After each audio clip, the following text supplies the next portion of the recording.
You are listening to episode 80 of the Nichole Banks Podcast. I am your host, Nichole Banks. How to heal from the things no one ever apologized for. Hi, I'm Nichole Banks, life coach and expert at helping women grow into the best versions of themselves. This podcast is peppered with a variety of women's topics for personal growth and development. If you're looking for ways to get unstuck, this podcast covers it all.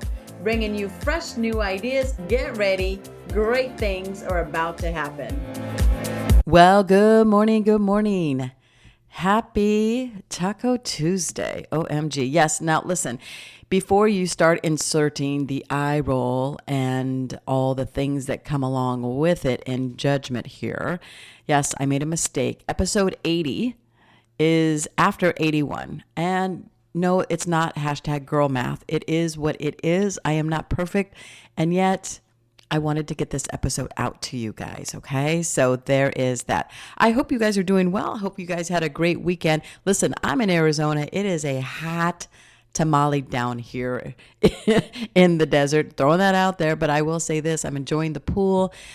Jeff and I have gone out a couple of times over the weekend. Sometimes you just don't want to eat, right? It's just like, you definitely don't want to cook. It's too hot for the Barbie.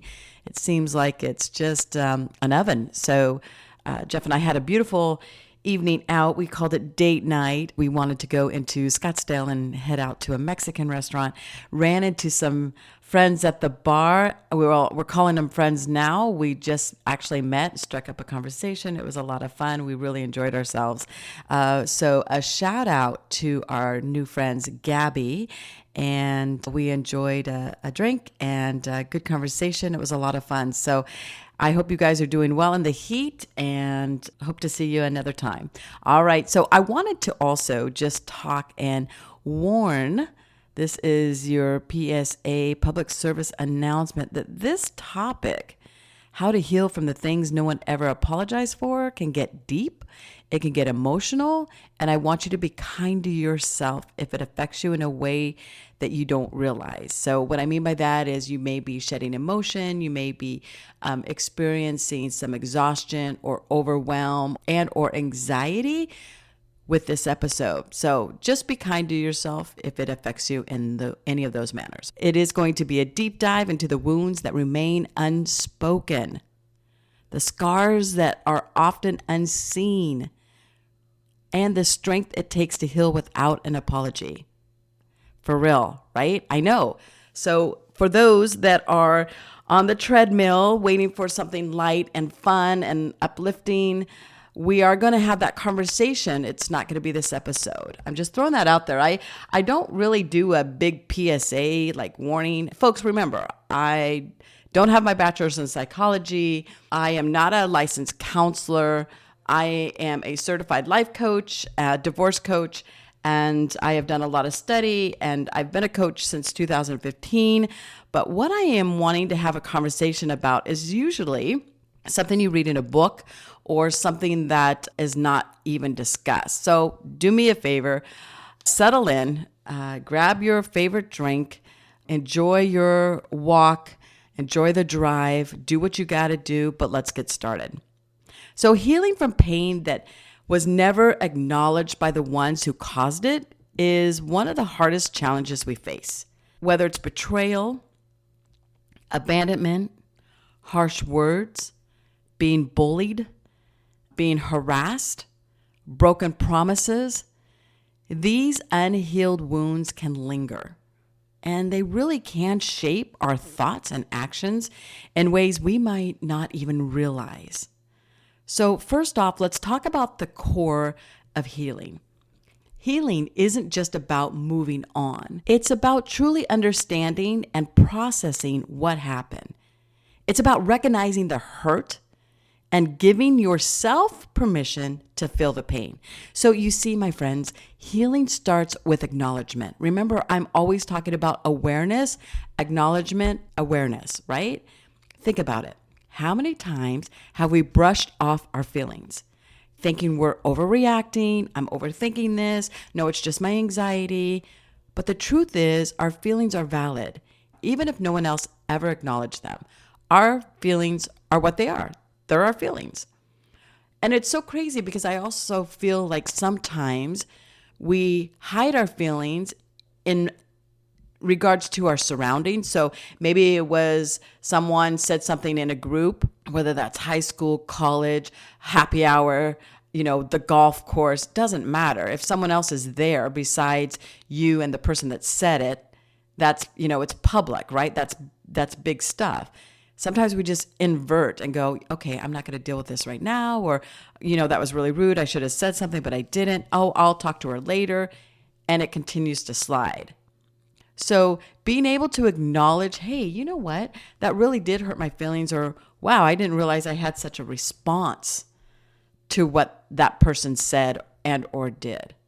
The truth is our feelings are valid, even if no one else ever acknowledged them. They truly are. So let's go over some things that deserve an apology. And especially if this is stuff in the past, more likely you're not going to get the apology. So this is why we are having this conversation. Again, the topic is how to heal from things no one ever apologized for. So I feel like the first one is broken trust. Broken trust is when someone you trusted implicitly betrays you. It shakes the very foundation of your world. Maybe it was a partner who cheated, or a friend who revealed your secrets, or an adult, or a teacher, someone in an authoritative figure, a sibling, a coworker, a neighbor, a classmate. I mean, we have people around us. We're all imperfect. But when you trust someone with something, and typically it's an action or words, right? And they betray you. It could have been a promise of marriage vows. It could have been, something in writing. I guarantee to pay you X, Y, and Z for this. Contracts. That's why we have so many attorneys, right? A broken trust. Back in the day, my dad used to say, a man's word was always given on a handshake. Yes. And lawsuits start coming because some man or woman, some man did not keep their word, did not deliver the goods. They broke the verbal contract. Broken trust is all over the world. Even driving, right? We trust the fact that there's a stop sign in the corner of the intersection, and we are trusting the people to follow the rules. They break the rules, head through the stop sign, and we end up in an accident. Yes, that's broken trust. Anything that betrays you. All right? So again, we're discussing things that no one ever apologized for. Here's another one, abandonment. Being left alone, either emotionally or physically, without an explanation can leave a deep scar. And this could be a parent who wasn't there when you needed them most, or a parent who walked out without a word. And I have shared my story of my mother on this podcast before. I'm going to catch you up if you're new to the show. My grandmother, Tilly, was an alcoholic when my mother was being raised, when she was born. And at 3 years old, my grandmother dropped my mother off at the neighbor's house so she could go up to the local bar and have drinks. And 3 years later, she picked her up. And that is not a joke. So to this day, my mother fights chronic depression, and her main source is from abandonment, right? Of course, broken trust is also one of those, but it's pretty severe. She will not get help. She seeks her religion as her aid, which of course, at this point, after all the years of seeking this religious help, we know that it is not working. But to this day, it is abandonment issues for sure. Absolutely. Abandonment also is a big one for narcissists. Yeah, that's right. Being left emotionally alone is a huge one for narcissists. So narcissists will typically have a background of being abandoned emotionally as a child or a young adult. And so you're not born a narcissist. You are It's in your environment. So yeah, they basically will block out or become numb to any emotion because they were not shared emotion. Narcissism is just really deep and it's really interesting to me. And I share that with you because abandonment is a huge key factor in true narcissism. Interesting, right? But think of the abandonment issues. Again, it could have been a spouse, it could have been a parent, it could have been a sibling, things that deserve an apology. Here's another one, harsh words. And we know that words can cut deeper than knives.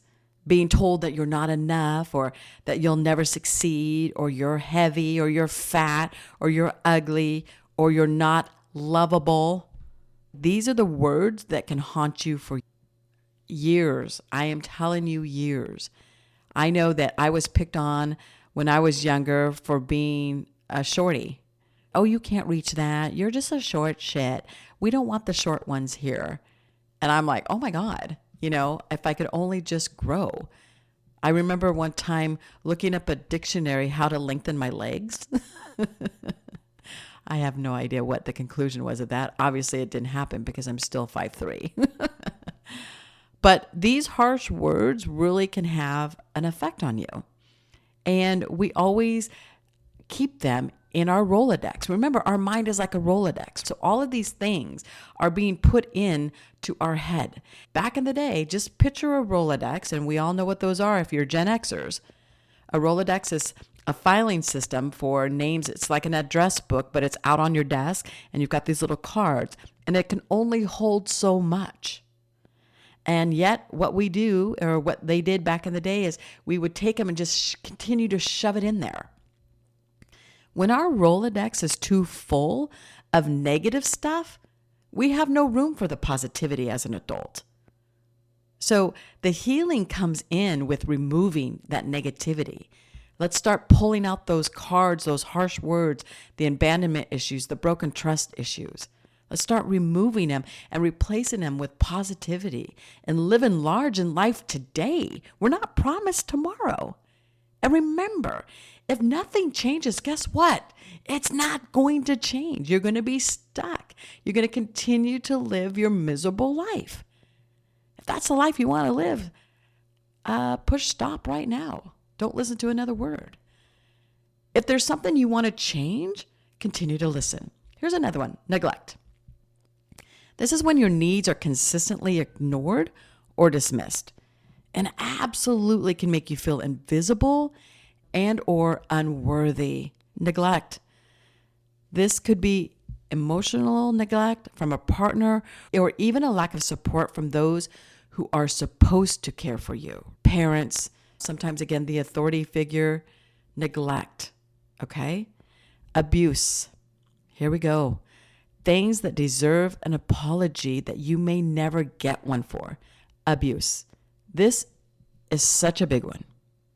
Whether it's mental, emotional, physical, or sexual abuse, these experiences leave deep and lasting scars. They deserve not just an apology, but often justice and recognition.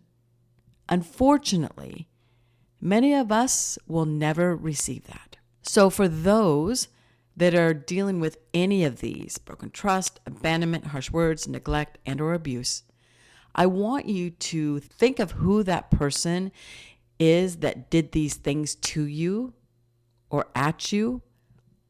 I want you to think of them and understand you may never receive that apology. So what's the importance of a self-apology?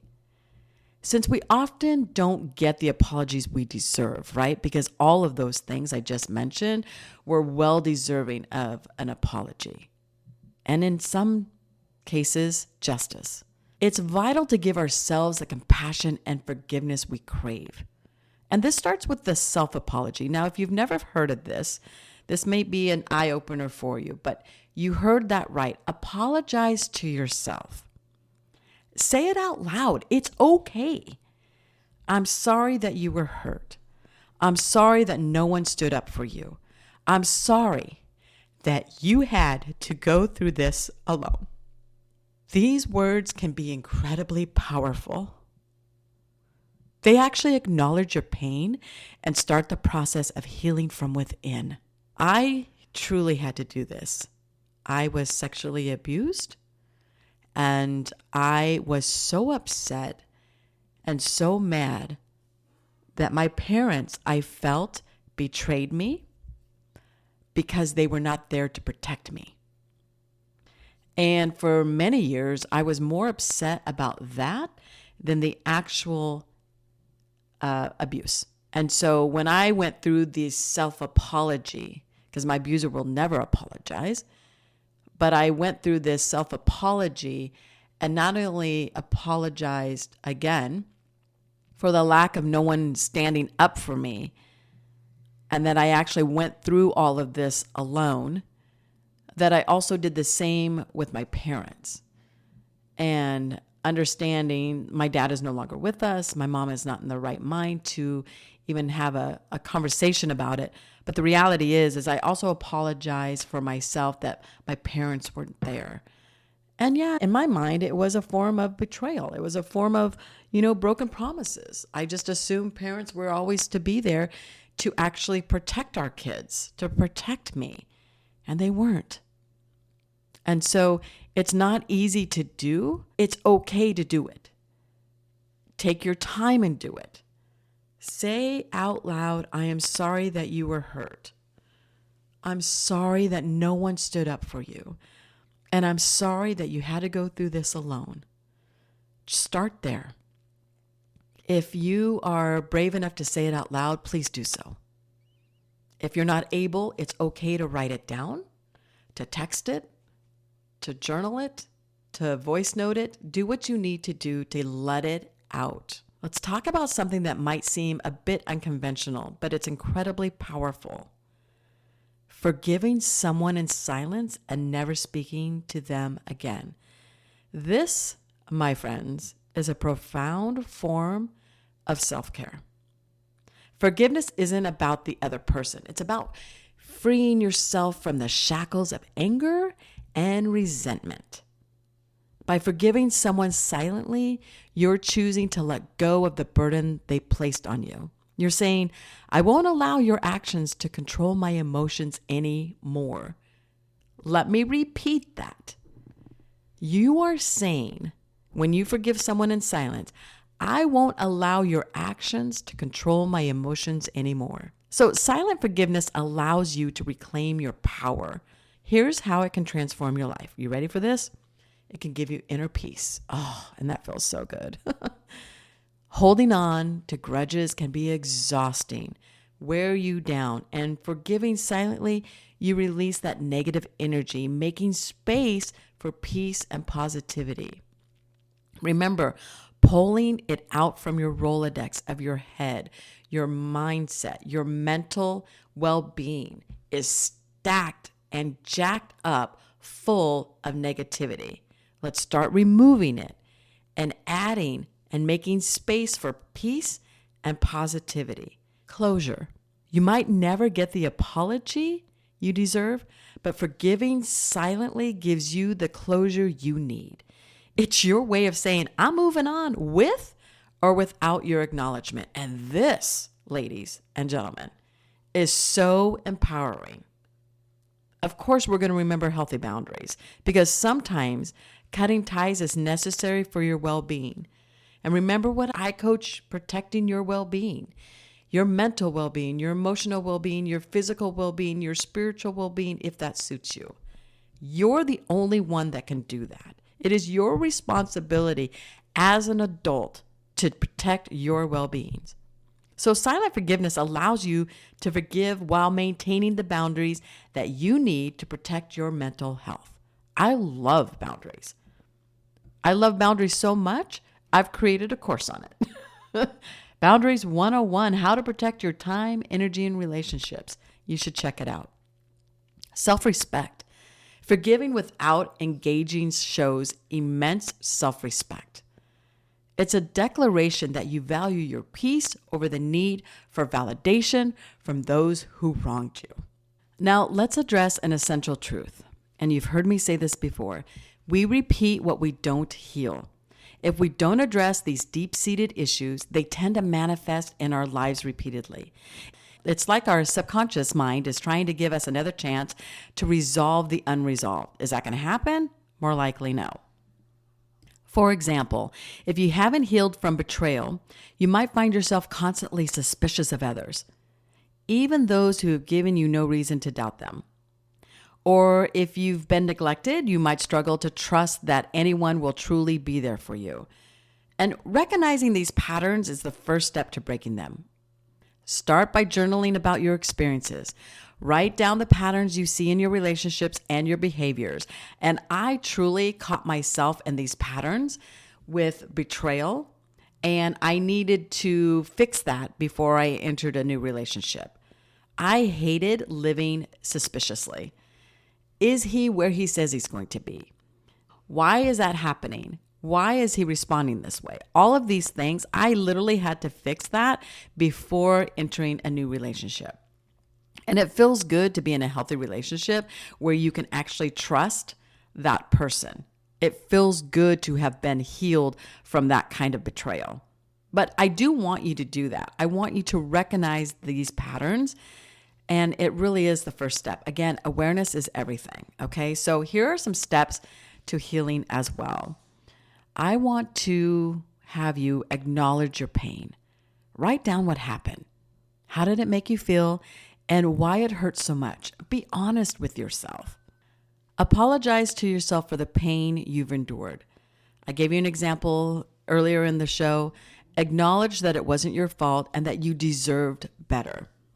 This one gets me emotional every time because the self-apology is about you, and it's okay to hear those words come out of your mouth, even when we're not going to hear it from the person that did it to us, okay? Seek support.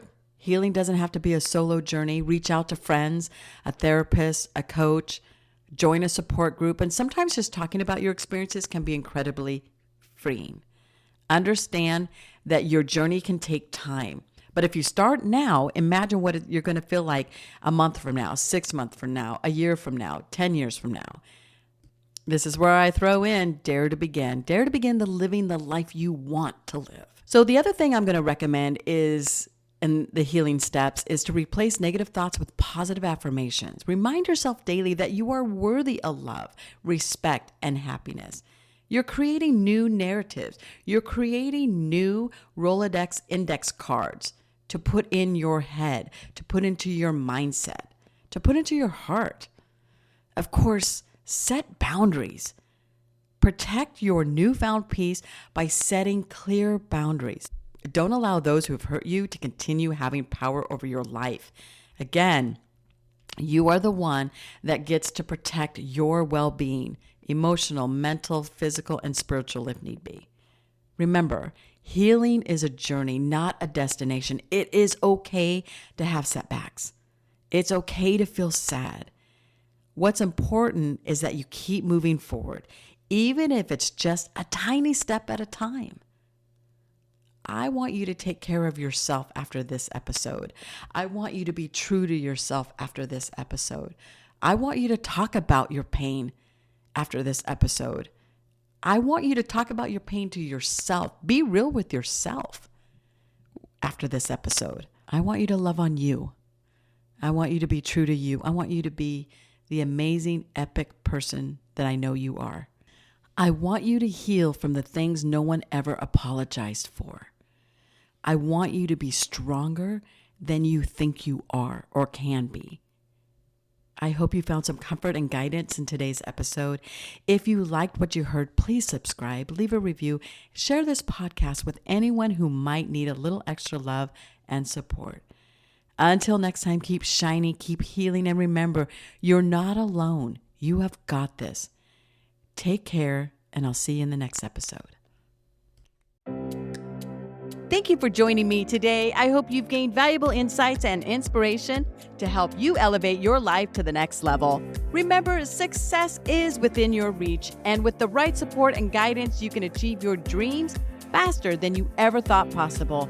If you're ready to take the next step and level up your life, visit my website at www.nicholebanks.com. NicholeBanks.com. Don't forget, I spell my name with an H to learn more about my coaching program. Together, we can unlock your full potential and create the life you truly deserve. Thank you again for listening, and I look forward to connecting with you soon.